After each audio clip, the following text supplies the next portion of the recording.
everyone, it's day 3 of the Contemporary-a-thon. I am so glad it's day 3 already because on day 5 I have the day off work, so I've only got 1 more day to go, 2 more days to go, I can't count. I've got 2 more days to go until I can relax. I'm hoping today's not going to be too stressful. I'm going in a tiny bit later today, so I'm a bit more awake than I have been in the mornings previously. I am just making some crumpets, so don't worry, there are no more cook with me clips just yet. I just wanted to tell you about the book that I'm reading. I started reading The Gravity of Us last night. If you've seen my last vlog, you'll know that I fell asleep after 1 chapter, but that's fine because I read a bit more this morning before getting up and I'm really enjoying it. The Gravity of Us is a YA contemporary. It's a debut. It came out on the 4th of February, I believe, and I did receive it as a review copy. I need to say that in my video. That doesn't really affect my opinion at all. I'm really enjoying it. It's about a boy, a teenager, who's called Calvin. Maybe? I'm really bad with names. Calvin's dad has been chosen to be an astronaut to go to Mars. He's actually a pilot, but he's been chosen to join this space race team sort of thing. It's not really a race, there's only the US going. Calvin is also a journalist and a live streamer, so I feel like booktubers can probably relate to him a lot. And he's a bit upset because he's having to move from New York City to Houston with his family while his dad prepares to go to Mars. His mum's upset because she's leaving her family home. Calvin, if that's his name, is also really upset because he is leaving his best friend. Nothing has really kicked off yet. They're just about to move to Texas. I am really enjoying it, and I also really like the fact that Calvin is a vegetarian because I think I've only read 2 books, including this one,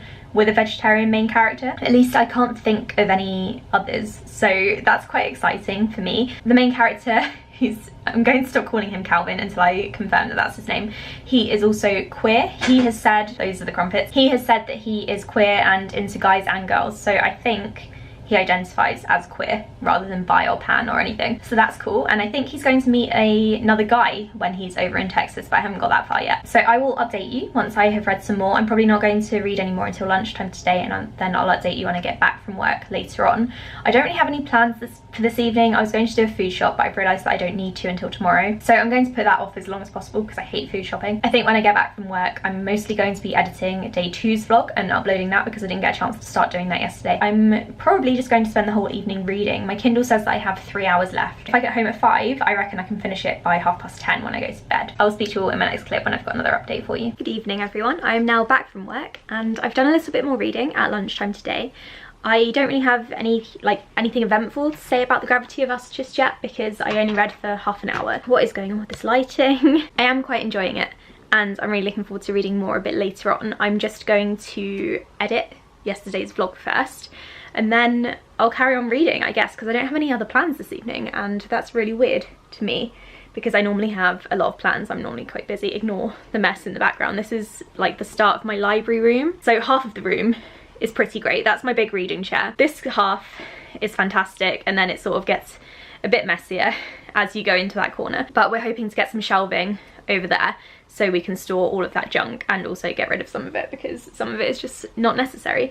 So I'm going to edit my day 2 vlog now. It's already up by the time you're seeing this, so go and watch it if you haven't already. That would be really great. I would love that. And then I guess I'm going to read and eat dinner and read some more. So hopefully this vlog will be a bit heavier on the reading side of things than the previous days have been, but there will be less going on in general. Chelsea has also uploaded her days 1 and 2 vlog and I'm watching that while I wait for the computer to load. I'm so sorry, Chelsea, about this. The way I've paused this is not great, but she is reading Be Not Far From Me and that sounds really good. So I might download that from Edelweiss because I'm intrigued. I'm very intrigued. So I'm just 18% of the way through The Gravity of Us, still really enjoying it, but something just really stuck out to me just now. Calvin, the main character, his name is Calvin, he moved to Texas and he's just got there and he's talking about like the new town, and it says here, the town's not awful, it's even kind of cute. There's a different kind of history here, modern history.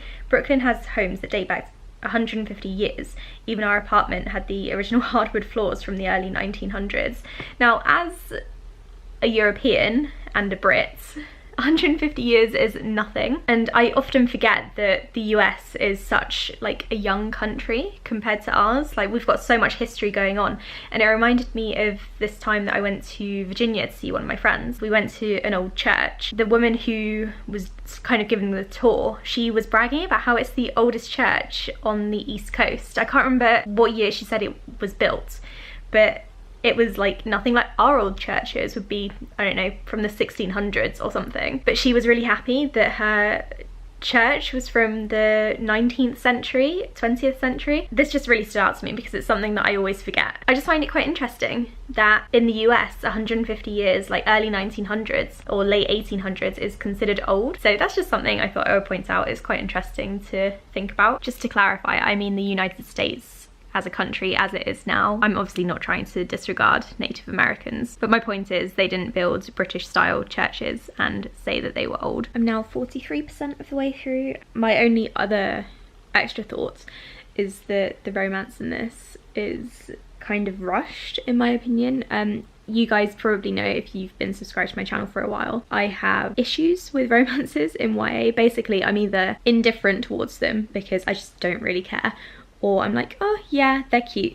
In this one, it's quite rushed. Like I said, I'm only 43% of the way through. The main character is already talking about how it's rare to be in such a small space with his love interest, but they've only known each other for like 5 days or something. I wouldn't really say it's rare. Is it even 5 days? I don't really know how time is working in this book, but yeah, I wouldn't say it's rare, and it's a bit of an odd thing to say, but that's just, you know, a minor thing that I wanted to mention. I've just finished the book and it was alright. I'm not really a massive fan. I think I'm probably going to give it 3 stars. I think, to be honest, the pacing was off. Since this is a contemporary book, it focuses a lot on the romance. And if a contemporary book doesn't do romance well, if that is the main focus, we have a problem.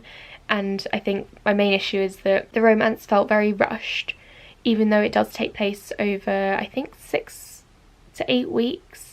In total. The 2 main characters are into each other right away. They tell each other they love each other right away, and then there's of course the second act breakup, which throws a spanner into the works. To be honest, it just felt rushed and I wasn't a massive fan. It doesn't only focus on the relationship though, it does focus on the space stuff and family and NASA, which I really appreciated. I really liked that part of the book. It's just the romance for me was not great. Characters that, first of all, there were too many side characters, and then there were also characters that were supposed to be important in the beginning that just sort of disappeared, and I realised that they were meant to disappear or sort of slowly fade out of the main character's life, but if you build them up to be a big deal in the beginning, then you need to mention them throughout the book for that fading away to have an impact on the reader, and I don't think this book did that very well, because it mentioned this one character right at the start and how important she was to Cal, then didn't mention her again until right at the end when